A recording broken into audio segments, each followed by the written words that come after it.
All right, we'll call the order of the BZA meeting for November the 30th. You please rise for the Pledge of Allegiance.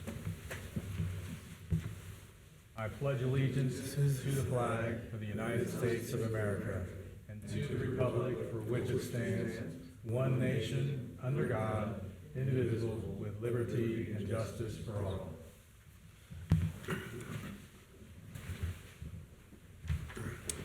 Just brief explanation of the procedures tonight. We'll have the presentation before the staff to the board as far as what the variance or the appeal is for.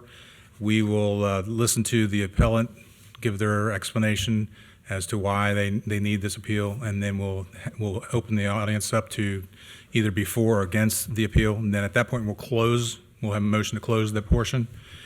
And then we'll discuss amongst the board. We'll call people up independently, anyone that may have spoken, anyone that objected or was for, and you may be cross-examined by a lawyer, so just keep that in mind.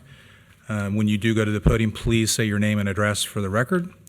All these are recorded and they will be transcribed at a future date. And then if at the end of that, we will call for a vote, and the vote is either approved or denied, and then after that, it'll go to the Board of Zoning Administration as far as how it'll process out. If it gets appealed or gets denied, then you can appeal it within 30 days. If it gets approved, they'll process it that way too. And I don't think anything's going to get heated tonight, so just keep it cool. If it does get heated, we may ask you to leave. Can you do a roll call vote, please? Ms. Owens? Present. Mr. Bartol? Present. Mr. Shutt? Present. Mr. Wilson? Present. Mr. Roberto? Present. Okay, so if you plan on speaking this evening, I would like for you to stand and raise your right hand. I'm going to swear you in. Do you swear to or affirm to tell the truth, the whole truth, nothing but the truth before the Board of Zoning Appeals? Say I do. Thank you. You may be seated. So our first case tonight would be BZA 2022-15. Property owner is requesting a variance to the table 7.3 with a 7-2 side yard setback and a rear yard setback. The property location is at 5940 Day Road. The parcel is 510-0260-0045-00, and the applicant and property owner is Evan Kramer. Does the staff have a presentation? Yes, sir. Thank you. So as you stated, the BZA case is 22-15, not 13 as in the presentation. The property owner is requesting a variance from table 7-2, the side yard setback and the rear yard setback requirements. The location is out on Day Road at 5940 Day Road. The applicant is Evan Kramer. So as you can see, it's located toward the middle of Colerain Township, a little bit towards the west side, located in that western Colerain region. Here is an aerial with kind of what's in the vicinity. It's pretty rural out there, at least in this area, not as packly dense as some of our other areas in Colerain Township. And it's located there, highlighted in blue. Completely surrounded by R2. Here's an aerial, as you kind of saw in the vicinity map. Again, pretty sparsely dense. It's not as dense as, again, some of our other areas. Pretty spread out. Here's a property map. Here's the topography of the area. Then here's a screen grab of the street view from Google Maps, so you can kind of get an idea of what the area looks like. And then the applicable zoning, as you mentioned, was in 7.3 site development standards, table 7-2 for the rear yard setback, which is 60 feet for properties with septic systems.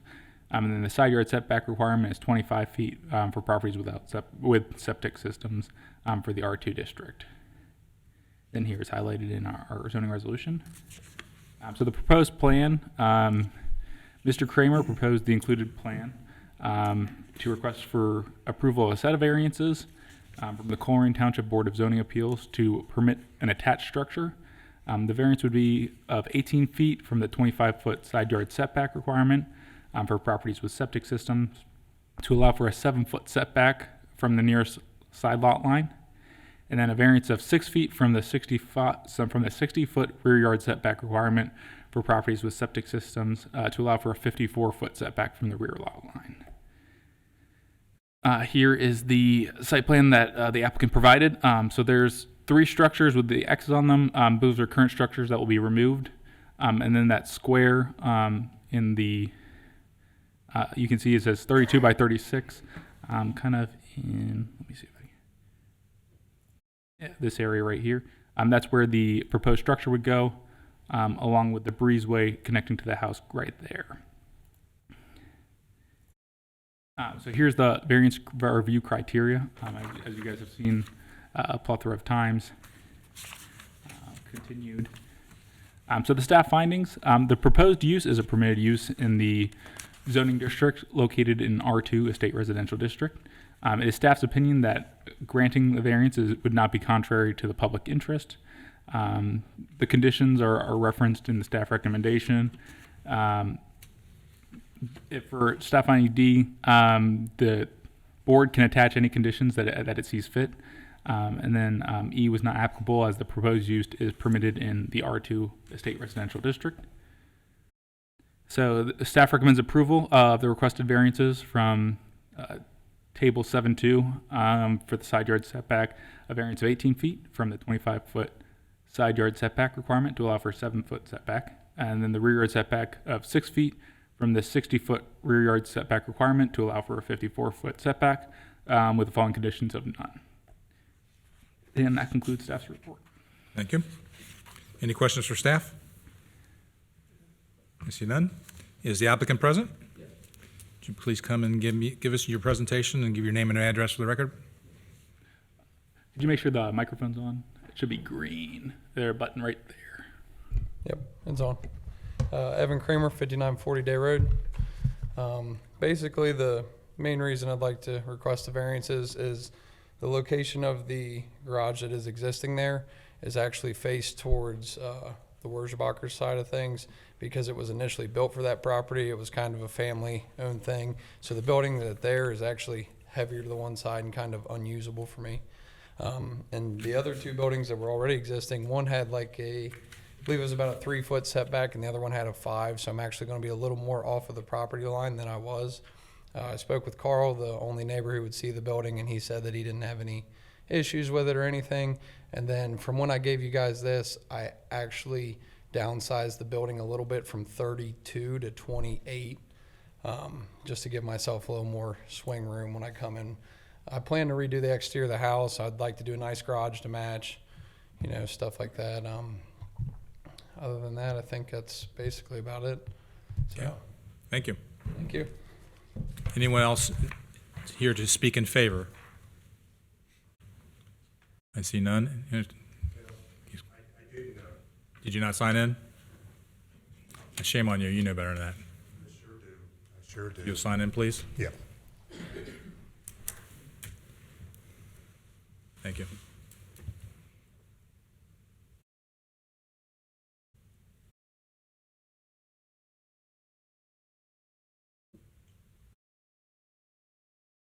Thank you very much. State your name and address for the record, please. Frank Cook, 5880 Day Road. And quite frankly, all I have to say, I support Mr. Kramer's proposed recommendation to construct his building on the site. We've been neighbors for over 22 years. They've been good neighbors. And again, I have no objection to his building and support his project all the way. Thank you very much. Alrighty, thank you. Anyone else in speaking in favor? See none. Anyone speaking in opposition? I notice none. Can I have a motion to close the public portion? I'll make the motion to close the public portion. Motion's been made. Do I have a second? Second. Mr. Shupp, give us a second. So I'll give you the next time, okay? Roll call vote, please. Ms. Owens? Yes. Mr. Bartol? Yes. Mr. Shupp? Yes. Mr. Wilson? Yes. Mr. Roberto? Yes. Okay, we'll start with Ms. Owens. Do you have any questions for the applicant? No question. And then Mr. Bartle? Just one. If you want to come on up. It looks like I saw somewhere that the breezeway was 18 feet long. Yes, sir. Is there a reason for that? Because if that were shorter, then you could not need a variance for the rear setback. So if I bring the garage any closer to my house than it is, on the back right corner of my house, there is a staircase coming out of the basement that has sidewalls. And if I bring it any closer to the house, when I bring my vehicles around the side where the driveway already is existing, I wouldn't be able to make that swing with, my truck or another vehicle. It would just be a really tight hook because of how far the, knee walls come out where the stairs come out of the basement. So that is my reasoning for the distance to be 18. So the knee walls are on the right-hand side of that? The back corner of the house, they're on the right-hand side, Yeah. basically the far right-hand side. I mean, they're right in line with, I'd say the first knee wall is probably 3 foot off the corner of the house, and it comes out about 8 foot. So it makes that swing really tight. Yeah, just curious. Thanks. I understand. Yep. That's all. Mr. Owens? Any questions? Mr. Shep. Mr. Wilson, No questions for me. Mr. Shep? I just have a question for staff. Mr. Kramer's tearing down 3 buildings. Correct. Will that be in the part of the permit? No. I don't think we have a demolition zoning certificate. So I think the removal of structures wouldn't be into the plans. He could put that in his plans just for the record, but I don't think it'd be required. Okay, just curious. I had one question. Is this going to be hooked up into a drain line or anything like that? Yes, sir. Okay. There'll only be electric right in the building. Okay. I have no further questions. Do we have any other questions? Would someone like to make a motion? Yeah, I'll make a motion to approve it with staff recommendations to approve it. Okay, the motion's been made. Do we have a second? A second? Second's been made by Mr. Wilson. Do we have discussion? Roll call vote, please. Ms. Owens, Yes. Mr. Bartol, Yes. Mr. Shep, Yes. Mr. Wilson, Yes. Mr. Roberto. Yes. It's been approved. Thank you. All right.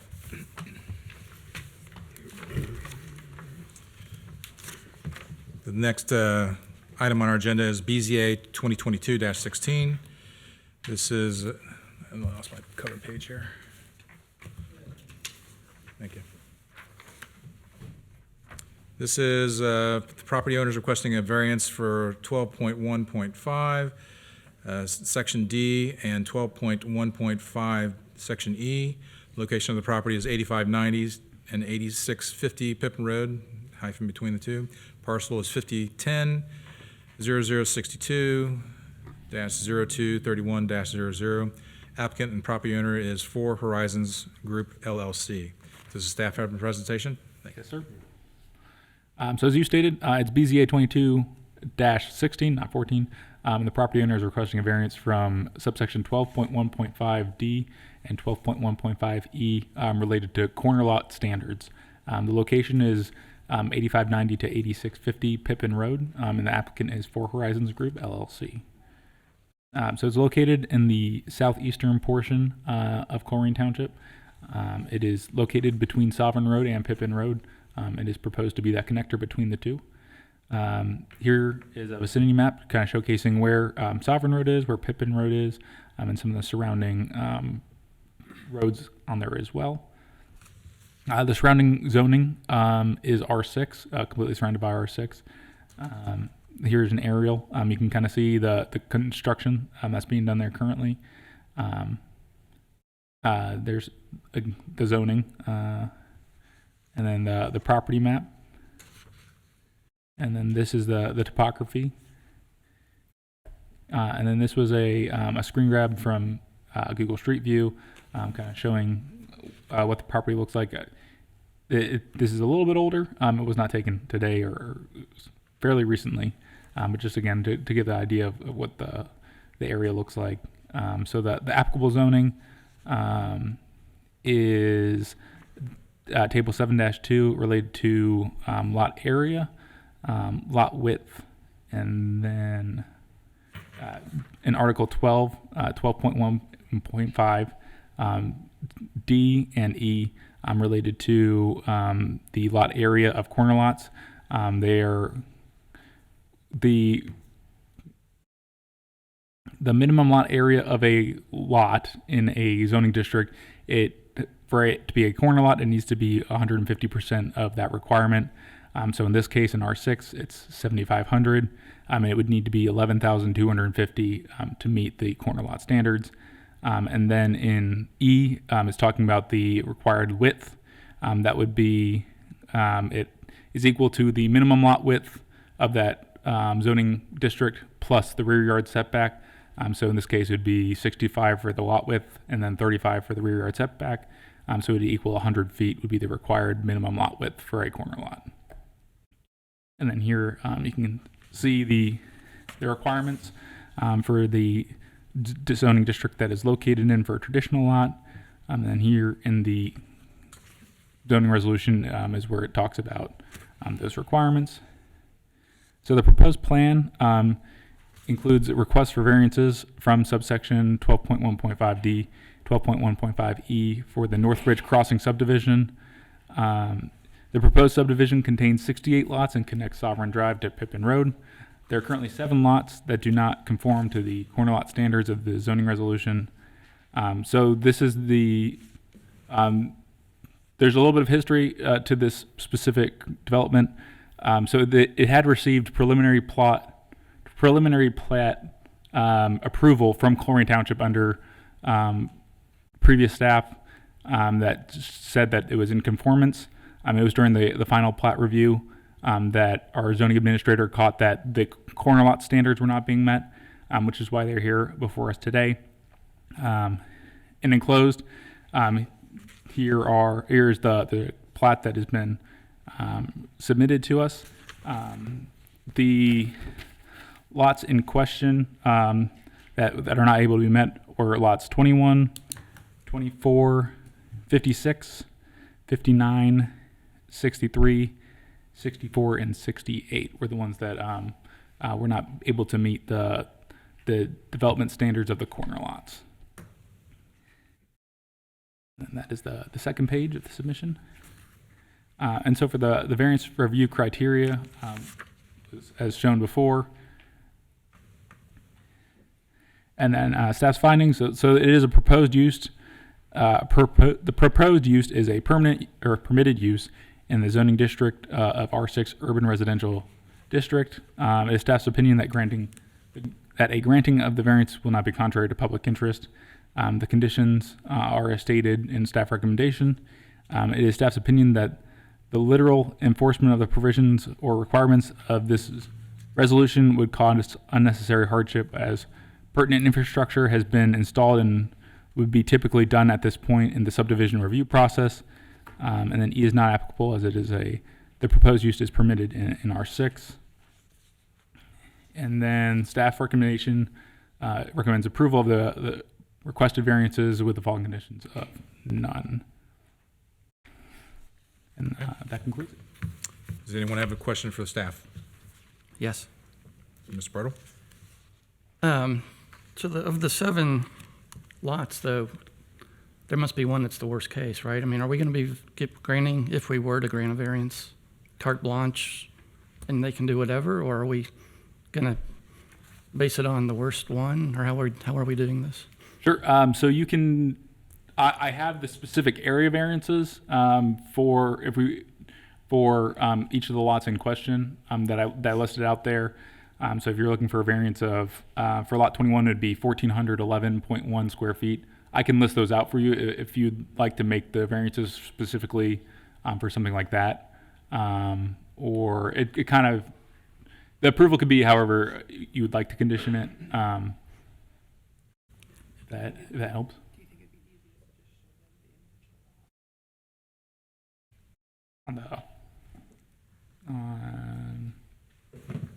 Well, again, I don't know if this site plan is going to be changing anymore since it keeps massaging itself, but like if we were to grant a variance tonight, based on the site plan we see in front of us, I guess if the site plan were to change, we'd have to.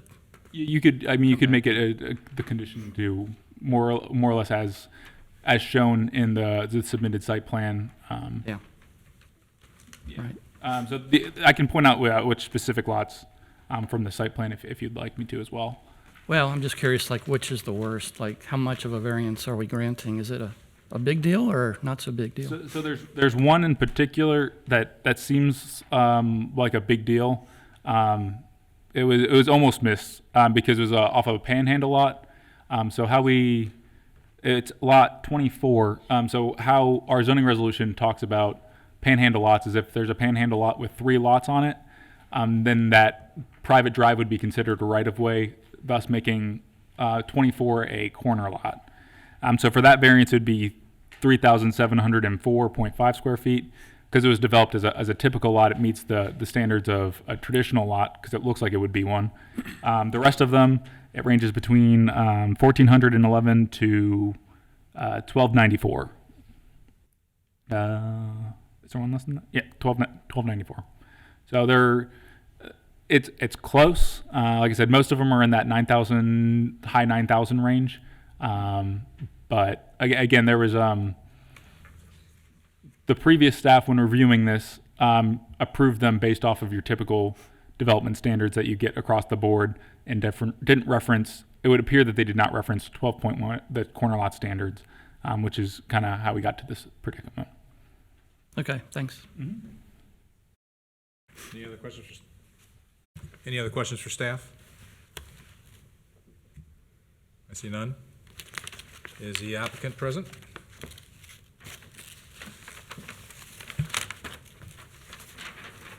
Good evening. Good evening. My name's Mike Perleyberg. I'm one of the owners of Four Horizons Group, 10905 Shaker Point Way, Harrison, Ohio. Thank you. First, I got to apologize for showing up looking like I do. I came straight from work. I didn't have time to go home and get cleaned up, and I got to get back to it when I get done here. But we're getting asphalt on the site tomorrow, so we're finishing up a few things to get that ready. Limited time window on asphalt this time of year. But yeah, so about a month ago, maybe 5 weeks ago, our surveyor started circulating the record plat for phase 1. And it goes out to all the municipalities and the utility companies and things. Make sure their easements are in place and everything. And Mr. Allig discovered the issue with the corner lots that we're talking about tonight. Sat down, had a meeting with him, and we looked at it and tried to figure out if there was anything we could do to rectify things. And there's really nothing we can do at this point, being as the infrastructure is already in place. The lots are all shaped out, the sewer, water taps, all that kind of stuff are in place. So his suggestion was the best way to clean it up was to do this process, getting a variance on the corner lots. How did it happen? I don't know. I guess engineers or somebody who designed the place probably overlooked it, and when the plans went out, the preliminary plans went out around to the township, and I guess the county would also look at them. Nobody identified the problem. Until just recently, so that plan was approved on a preliminary basis through the township back in 2020, and nothing else will change on it. I think you had a question maybe about if anything else is going to change. Nothing else will be changing. It's unfortunate it happened. Never had anything like that happen before. That's really about all I got. I don't know what else to say about it. Okay. Thank you. Anyone else speaking in favor? Anyone speaking in opposition? Can you give your name and address for the record? Did you sign in, sir? Yes. Thank you. Steve Bostwick. The address is 8571 Pippin Road. I'm probably the biggest neighbor looking at the plot plan that I haven't seen before. My biggest concern with the variance would be, is this going to modify the setback so that you no longer have 2 front yards. The subdivision in the front and back of this subdivision, being Skyline Acres and the division to Colerain, very definitely have 2 front yards. And my concern is if you reduce the required lot size, what that does to the front yard requirement as you turn the corner. Because the minute, when I went to school as an architect, the minute you start reducing side yard setbacks or that double front line around a corner, you end up creating what, instead of a street, is called an alley. And that, to me, would be very undesirable and certainly affect the property values of that lot and anyone who essentially sits behind it and would look at the rear of another house that is very close to the street on the side. Thank you, sir. Anyone else speaking in opposition?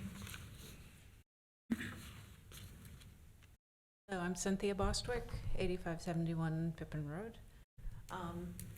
In working with Hamilton County Building Department as well as the City of Cincinnati Building Department, Business Development and the Economic Development areas.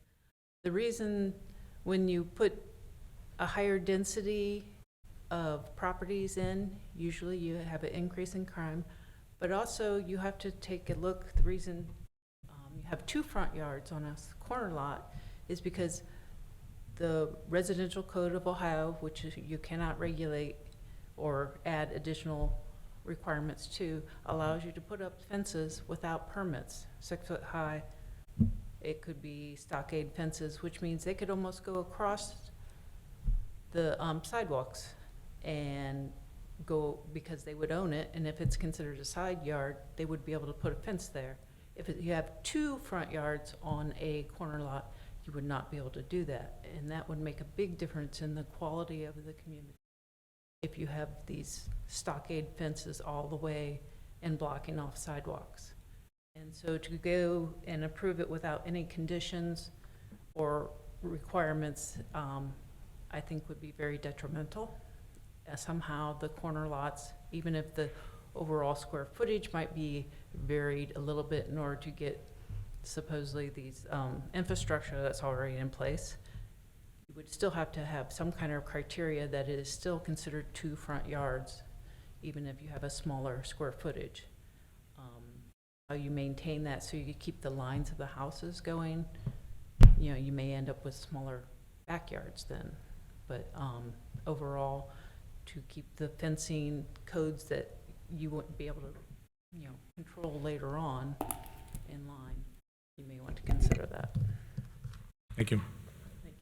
Yes, ma'am. Anyone else speaking in opposition? I have 2 more that have signed on the list. So. Becky's Ridge. It's one of the bordering streets, 8692.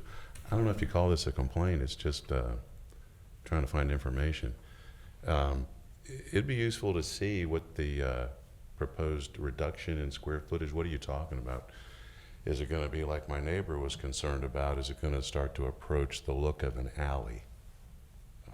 It's kind of hard to make a determination. We can't even tell. We've got lot numbers. I actually have this diagram. I've been trying to get information on this project for a long time. I've got all this. I've seen it. It'd be useful to know which specific lots they are. Again, because I have to echo my neighbor's concern. I have trust issues. Once things are done, you start to hear comments about hardships for the people that are there making money off of it, not for the people that live adjoining it, where you're talking about quality of life issues. And my tax bill's starting to approach the point where this county and this township is looking a little too expensive for what you get back. Take that for what it's worth. I just had to have one more question. The mailing that came out was, in my opinion, amazingly lacking in any kind of useful information. I don't know what 12.1 point whatever D and E is. One final question. I know I only have so much time. Whose responsibility is it to check the drawings and what the square footage and the actual dimensions of each lot are? Who's responsible for that? To double check the figures that the architect or the planner did? Any idea who's responsible to finally for the, where does the buck stop? with getting Well, this correct? there are actually several people that review it. There's Hamilton County, there's a local, there's, I think, four or five entities that looked at this plan, and it slipped through all of them. So there's really, the buck doesn't stop with any one person, like Not- either the not at developer or this- the county planner? Well, our previous planner was the one that looked at it, and he's no longer with us. It's that, he, I was under you could go ahead and be a devil's advocate and blame him, but it's, yeah, that's Well, no. not fair either. Every time I made an inquiry to get information, nobody at the township really had the information. They deferred me to everybody in the county. So that's how that worked. But Okay. it'd be useful to know if you could mail that out. That's probably too late for that, but in the A future, if copy? anything like that was to happen, it'd be useful to know what exactly are you talking about? You know, You want a copy of the plan? I've got that. Okay. But the numbers of the lots and Sure. what they were supposed to be, Yeah, I have those for you. they currently are. Sure. But sorry. Oh, you're fine. For the purposes of this, if you're supposed to ask, useful questions and get useful information, it'd be useful to know exactly which lots you're talking about beforehand. Mhm. That's what I'm saying. I didn't have the luxury of that, so. Thank you, sir. And Mr. Kittle, I know you signed in. Are you planning on talking? Okay. Are you looking to respond to the statement? We'll give you that opportunity. Right now, it's presentation, and then we're gonna ask you some questions shortly, and then you'll have that chance to probably address that. Anyone else speaking in opposition? Anyone for it? I see none. Can I have a motion to close the public portion? So moved. Motion's been made. Can I have a second? Second. Ms. Owens? Roll call vote, please. Miss Owens, Yes. Mr. Bartle, Yes. Mr. Shutt, Yes? Mr. Wilson, Yes. Mr. Roberto. Yes. Okay. Just make us, Ms. Owens, do you want to start us off? You have any questions? Not at this time. Okay. I'll alternate. Mr. Wilson, do you have any questions? Yeah, I'll invite the applicant to come up and share your responses. I'd just like to clarify, the homes that are going to be built on this lot are still the same homes that'll be on the other lots. There's no, it don't diminish from the value of the home at all. The setbacks from the street on both sides are the same. They're not reduced at all. And these corner lots are the same size as the lots in the adjoining subdivision coming down Sovereign Drive. Those lots are about 85 to 86 feet wide on one direction and 120 feet deep on the other direction. So they conform exactly like the neighborhood next to it. I guess somewhere down the road between 1990 when those homes were built and now something must have changed on that. So that's just all I wanted to say. Yeah, our zoning ordinance came in 1989, so I think that had something to do with the changes. Anyone else have any questions? Or you had more questions for Mr.? I don't have any further questions. Mr. Shep? No. Mr. Bartle? Well, for staff, I would guess I would just, so there are no issues with two front yards, right? No, it would still maintain those two front yards. As far as the zoning of Correct. what you can and can't do. Yeah, so it still fits exactly like any other corner lot. Like I said, the only change would be the size. So it's required to be it's required to be, again, like 1,400 to 1,200 square feet more just from a lot size. But the rules still apply. The minimum setback for the front yard still applies to both front yard portions of it. And on the plan, it showcases where the setback requirements are for the front yards. Everything still applies as far as its requirements. It's just the area is shorter than our resolution currently allows, and then the lot width itself is shorter, but the setbacks still remain the same. The requirements still stay the same outside of those two portions. And then likewise, if a homeowner in a corner lot wanted a fence, they would have to meet Colerain Township. Correct. They would still need to go in the side and rear yard for a 6-foot privacy, and then for a 4-foot, 50% opaque fence, you can still go front yard, side yard as Yep, still the same standards from our zoning resolution would apply. Okay, thanks. Any That's other all. questions? I have none. Do we have anyone who'd like to make a motion? Well, I'll make a motion to approve the variances as presented based on the site plan that we had in our position at this meeting for those 7 lots. Do you need further clarification on any of those 7 lots? I know that was discussed as far as this. Not as far as the motion. I'll just say for the 7 lots in question. Okay, so motion's been made. Can we have a second? I'll second. Second has been made. Roll call vote. Or discussion? Roll call vote. Ms. Owens, Yes. Mr. Bartol, Yes. Mr. Shutt, Yes. Mr. Wilson, Yes. Mr. Roberto. Yes. All right, so it has passed. We have unfinished business showing none. We have approval of the minutes for October the 26th, 2022. Motion?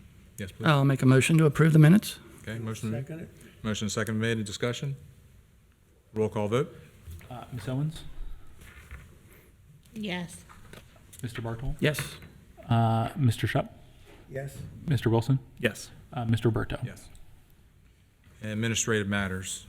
So we got an introduction to the meetings for next year, and then we had a couple other clarification matters that we wanted to, one was timing of the vote for the following year, and the second was the role and responsibility of the chairman. And I did some research on Robert's Rule of Order, and the chairperson is not supposed to make motions, nor are they really supposed to vote, except for the deciding factor. So we're going to make sure that that is recognized and acknowledged going forward, of that role and responsibility for the chairperson. Starting January, correct? That's starting January. And then our January meeting, we will vote on the offices instead of February. Yeah, so typically, our organizational meetings happen in February. And so we discussed possibly moving that to January. So it's more in line with when people get or appointed to the boards.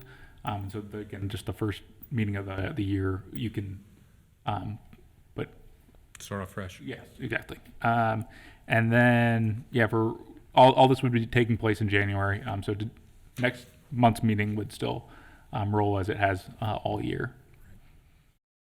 Any questions?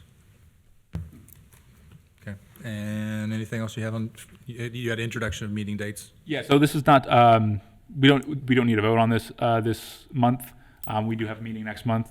We currently have two cases that are scheduled for the December meeting.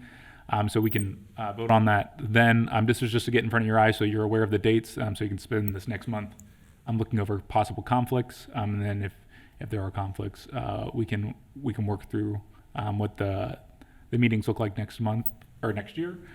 So yeah, in your packets that you received, those meeting dates are in there, and then they're on the screen as well. So just again, so everyone's aware of what they'll look like, and if you have any feedback on those, staff can take that. Okay, perfect. Any feedback for currently from the board? I see none. Can we make a motion to adjourn? So moved? Do we have a second? I'll second. Discussion? Roll call vote. Ms. Owens, Yes. Mr. Bartol, Yes. Mr. Shutt, Yes. Mr. Wilson, Yes. Mr. Roberto. Yes. We are adjourned.